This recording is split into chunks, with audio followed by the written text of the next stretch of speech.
ఇంతకుముందు మనం శకుని యొక్క వ్యక్తిత్వం, ధృతరాష్ట్రునికి గాంధారికి జరిగిన వివాహం, దుర్వాస మహాముని ఇచ్చిన మంత్రాన్ని జపించి కుంతీదేవి సూర్యభగవానుని ద్వారా ఒక బిడ్డకు జన్మనివ్వడం, ఆ బిడ్డను వజ్రాలు పొదిగిన ఒక పెట్టెలో పెట్టి ఆ పెట్టెను పక్కనే ఉన్న నదిలో వదిలి వెళ్లిపోవడం వంటి విషయాల గూర్చి తెలుసుకున్నాం. అయితే ఆ పెట్టె నదీ ప్రవాహంలో కొట్టుకొని వెళుతూ నది ఒడ్డున ఉన్న ఒక సూతునికి కనిపించింది. వింతైన వెలుగులు వెదజల్లుతూ నదిలో ప్రవహిస్తున్న ఆ పెట్టెను చూసిన సూతుడు నదిలోకి దిగి ఆ పెట్టెను ఒడ్డుకు తీసుకువచ్చి తెరిచి చూశాడు. అప్పుడు ఆ సూతునికి వజ్ర వైఢూర్యాల కాంతులతో ప్రకాశిస్తున్న ఆ పెట్టెలో వాటిని మించిన తేజస్సుతో ప్రకాశిస్తూ సహజ కవచకొండలాలను ధరించి చిరునవ్వులు చిందిస్తూ ఓ పసిబిడ్డ కనిపించాడు. వెంటనే సూతుడు ఆ బిడ్డను ఆ పెట్టెలో నుండి బయటకు తీసి తన భార్య రాధ దగ్గరకు తీసుకువెళ్లాడు. ఆ బిడ్డను చూసిన రాధ ఎంతగానో సంతోషపడింది. పిల్లలు లేక బాధపడుతున్న మనకు ఆ భగవంతుడే ఈ విధంగా ఈ పసివాడిని మన దగ్గరకు చేర్చాడు అని అనుకుని ఆనందించింది. వజ్ర వైడూర్య మనుల మధ్య కనిపించాడు కాబట్టి ఆ బిడ్డకు ఆ దంపతులు వసుషేనుడు అనే పేరు పెట్టారు. కర్ణములకు కుండలాలతో జన్మించాడు కాబట్టి కర్ణుడు అని పిలుచుకుంటున్నారు. అప్పటినుండి కుంతీపుత్రుడైన కర్ణుడు రాధేయుడిగా ఆ సూతుని ఇంట్లోనే పెరిగాడు. తను నదిలో వదిలేసిన బిడ్డను ఒక సూతుడు పెంచుకుంటున్నాడని పాదచారుల ద్వారా తెలుసుకున్న కుంతీదేవికి మనసు శాంతించింది. ఆ తరువాత కుంతిభోజుడు ప్రకటించిన స్వయంవరంలో కుంతీదేవి పాండురాజుని తన భర్తగా స్వీకరించింది. తరువాత పాండురాజు భీష్ముని అనుమతి తీసుకుని మద్రరాజు కుమార్తె అయిన మాద్రిని కూడా వివాహం చేసుకున్నాడు. వివాహమైన తరువాత పాండురాజు దిగ్విజయ యాత్రకు వెళ్లాడు. తన శౌర్య పరాక్రమాలతో పాండురాజు 4 దిక్కులలో రాజులందరినీ జయించి రాజ్యాన్ని విస్తరించాడు. కనుచూపు మేర వరకు ఉన్న రాజ్యాలన్నిటినీ హస్తినాపురికి సామంత రాజ్యాలుగా మార్చాడు. 100 అశ్వమేధ యాగాలు చేసి గొప్ప వీరుడిగా పేరుగాంచాడు. అయితే ఓసారి పాండురాజు వేట నిమిత్తం అడవికి వెళ్లాడు. కాని ఆ రోజు ఎంత వెతికినా ఒక్క జంతువు కూడా కనబడలేదు. దానితో పాండురాజుకు విసుగు పుట్టింది.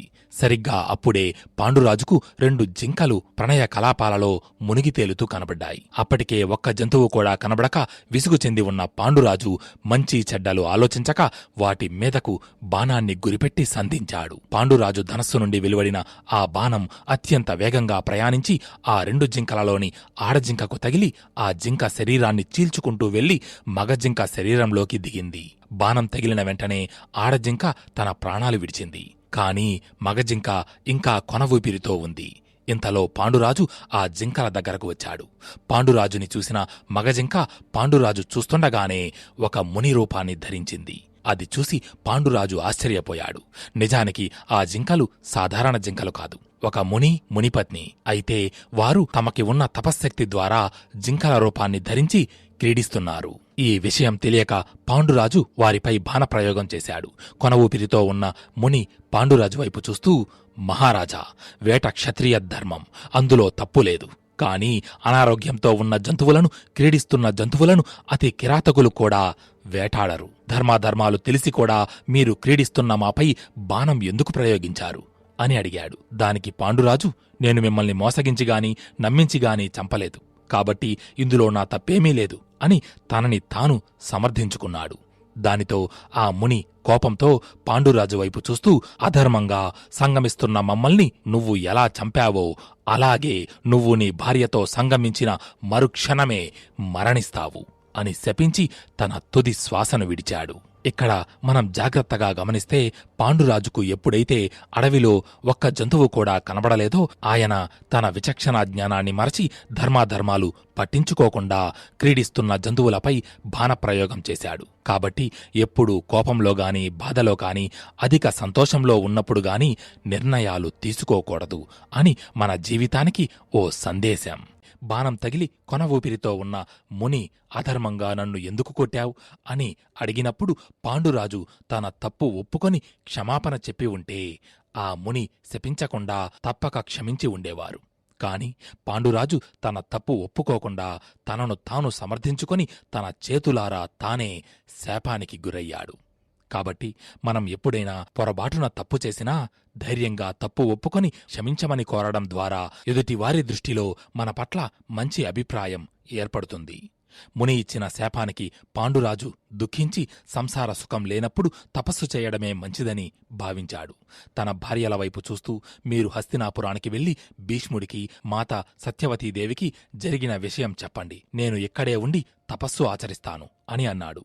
దానికి కుంతి, మాద్రి, నాథా, మేము మీరు లేకుండా రాజ్యానికి ఎలా వెళ్లగలము? మేము కూడా మీతోనే ఉంటాం అని అన్నారు. దానికి పాండురాజు అంగీకరించి తనతో పాటు వేట నిమిత్తం వచ్చిన వారందరికీ తన దగ్గర ఉన్న బంగారాన్ని, ధనాన్ని దానం చేసి తిరిగి వాళ్ళందరినీ హస్తినాపురికి పంపించాడు. తరువాత పాండురాజు మునివృత్తి చేపట్టి తన భార్యలతో పాటు వానప్రస్థానికి బయలుదేరాడు. ఉత్తర దిక్కుగా ప్రయాణం చేసి శతశృంగ పర్వతం మీద తపస్సు చేయడం ప్రారంభించాడు. కుంతి, మాద్రి మనస్ఫూర్తిగా భర్తను సేవిస్తున్నారు. అయితే ఒక అమావాస్య రోజు మహాపురుషులందరూ బ్రహ్మలోకానికి వెళ్తున్నారు. దానితో పాండురాజు కూడా తన భార్యలతో బ్రహ్మలోకానికి వెళ్లడానికి ప్రయాణమయ్యాడు. పాండురాజును చూసిన ఆ మహర్షులు, రాజా, ఇవి దేవమార్గాలు, మీలాంటి వారు రాలేరు అని అన్నాడు. దానితో పాండురాజుకు విషయం అర్థమయ్యింది. ఆ ఋషుల వంక చూస్తూ, మహాత్మా, మాకు సంతానం లేదు, అందువల్లనే కదా మాకు దేవమార్గంలో ప్రవేశించడానికి అర్హత లేదు అని అన్నాడు. అప్పుడు ఆ మహర్షులు దివ్య దృష్టితో పాండురాజు వైపు చూసి, రాజా, మీ జాతకంలో సంతానయోగం ఉంది. సమస్త లోకాన్ని పరిపాలించగల జగదేక వీరులు మీకు కుమారులుగా జన్మిస్తారు. సంతానం కోసం ప్రయత్నించండి అని చెప్పారు. తరువాత పాండురాజు ఋషులు చెప్పిన విషయాల గురించి ఆలోచిస్తూ తన మనసులో, మనిషిగా జన్మించిన వాడికి 4 రుణాలు ఉంటాయి. అవే దేవరుణము, ఋషిరుణము, పితృరుణము మరియు మనుష్య రుణము. పురుషుడు ఈ 4 రుణాలను తీర్చాలి, లేకపోతే అతనికి పుణ్యలోకాలు ఉండవు. యజ్ఞాల వలన దేవరుణము, వేదాలు అధ్యయనం చేయడం ద్వారా ఋషుల రుణము, శ్రాద్ధ కర్మలు నిర్వర్తించడం ద్వారా అనగా పుత్రులను కాని వారి ద్వారా పితరులకు గాని ఉత్తమ గతులు కలిగించడం ద్వారా పితృరుణము, దయాగుణం వలన మనుష్య రుణమును తీర్చుకుంటాడు. నేను పితృరుణము తప్ప మిగిలిన అన్ని రుణములు తీర్చుకున్నాను. కాని మునిశాపం వలన నాకు సంతానయోగం లేదు, ఏం చేయాలి అని ఆలోచిస్తున్న పాండురాజుకు దేవరన్యాయం గుర్తుకొచ్చింది.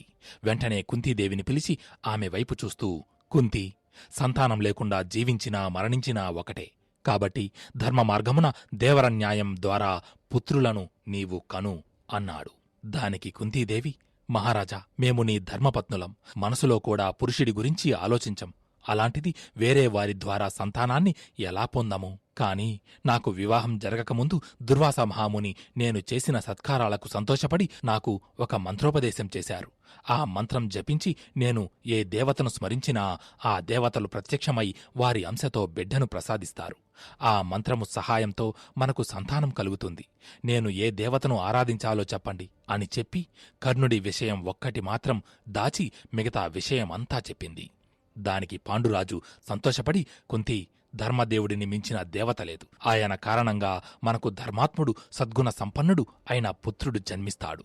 కాబట్టి ధర్మదేవుడిని స్మరించు. ప్రజలను కన్నబిడ్డల్లా చూసుకునేవాడు, ధర్మబద్ధంగా రాజ్య పరిపాలన సాగించే పుత్రుడిని ప్రసాదించమని కోరు అని అన్నాడు.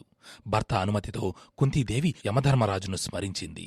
యమధర్మరాజు దయవలన కుంతీదేవి గర్భం దాల్చింది. 1 సంవత్సరానికి కుంతీదేవి గర్భాన ఓ కుమారుడు జన్మించాడు. ఆ బిడ్డ పుట్టగానే ఆకాశము నుండి పెద్దగా కొన్ని శబ్దాలు వినబడ్డాయి. ఆకాశవాణి ఆ బిడ్డకు యుధిష్ఠరుడు అని నామకరణం చేసింది. ఆ బిడ్డను చూసిన అక్కడ ఉన్న మహర్షులు పాండురాజుతో, ఈ బిడ్డ కురువంశానికి రాజు అవుతాడు, ధర్మబద్ధంగా రాజ్యపాలన చేస్తాడు అని చెప్పారు. అయితే హస్తినాపురిలో గాంధారి కూడా గర్భం దాల్చింది. నిజానికి కుంతీదేవి కన్నా ముందే దాల్చింది. కాని గర్భం ధరించి ఎంతకాలమైనా బిడ్డను ప్రసవించలేదు. ఇంతలో కుంతీదేవికి యుధిష్ఠరుడు పుట్టాడన్న వార్త హస్తినాపురికి చేరింది. అది విని భరించలేక గాంధారి తన గర్భంపై బలంగా చేతులతో బాదుకుంది. దానితో ఆమెకు గర్భస్రావమై ఒక మాంసపు ముద్దకు జన్మనిచ్చింది. ఇది చూసి అందరూ ఆశ్చర్యపోయారు. అయితే ఈ విషయం వ్యాసుడికి తెలిసి హస్తినాపురానికి వచ్చాడు.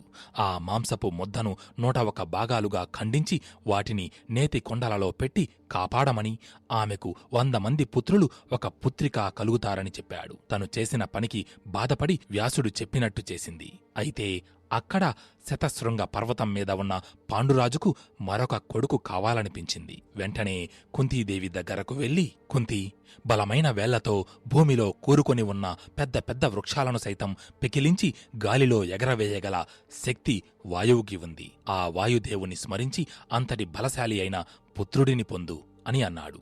కుంతీదేవి భర్త మాట ప్రకారం వాయుదేవుణ్ణి ప్రార్థించింది. ఆయన దయవలన గర్భం దాల్చింది. 1 సంవత్సరం తిరగగానే ఆమెకు అమిత బలసంపన్నుడైన పుత్రుడు జన్మించాడు. ఆకాశవాణి ఆ బిడ్డకు భీమసేనుడు అని నామకరణం చేసింది. అయితే ఇంతలో హస్తినాపురిలో ఆకాశం అంతా కారుమేఘాలు ఆవరించి రాజ్యమంతా చీకటితో నిండిపోయింది. ఆకాశంలో ఉరుములు, మెరుపులు, గర్జనలతో పెద్ద తుఫాను మొదలయ్యింది.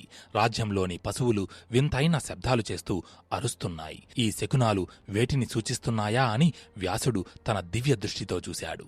అప్పుడు తనకి కొన్ని దృశ్యాలు కనబడ్డాయి. ఒకసారి భూదేవి దేవతలతో సహా విష్ణుమూర్తి దగ్గరకు వెళ్లి, ప్రభూ, రోజురోజుకి మనుషుల సంఖ్య పెరిగిపోతోంది. భూభారం తగ్గే మార్గం ఏమిటి అని అడిగింది. దానికి శ్రీ మహావిష్ణువు చిన్నగా అంటూ నవ్వి, త్వరలోనే ధృతరాష్ట్రుడు అనే మహారాజుకు కలి అంశతో దుర్యోధనుడు జన్మిస్తాడు. అతడు అత్యంత దుర్మార్గుడు, దుష్టుడు, అహంకారి. అతని కారణంగా కురుక్షేత్రం అనే మహాసంగ్రామం జరుగుతుంది.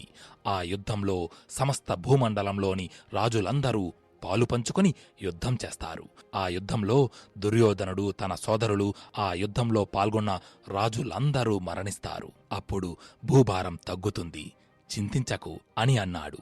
ఇదంతా తన దివ్య దృష్టితో చూసిన వ్యాసుడు కొద్దిగా కలవరపాటుతో చిన్నగా, దుర్యోధనుడా అని తనలో తాను అనుకున్నాడు. సరిగ్గా అప్పుడే మాంసపు ఖండాలను భద్రపరిచి ఉంచిన 101 కుండలలో ఒక కుండ చిన్నగా పగిలి ఆ కుండలో నుండి ఒక చెయ్యి బయటకు వచ్చింది. వెంటనే మెరుపులు, వెలుగుల గర్జనలతో ఆకాశవాణి ఆ బిడ్డకు దుర్యోధనుడు అని నామకరణం చేసింది. జై శ్రీకృష్ణ, జై జై మహాభారత్. ముందు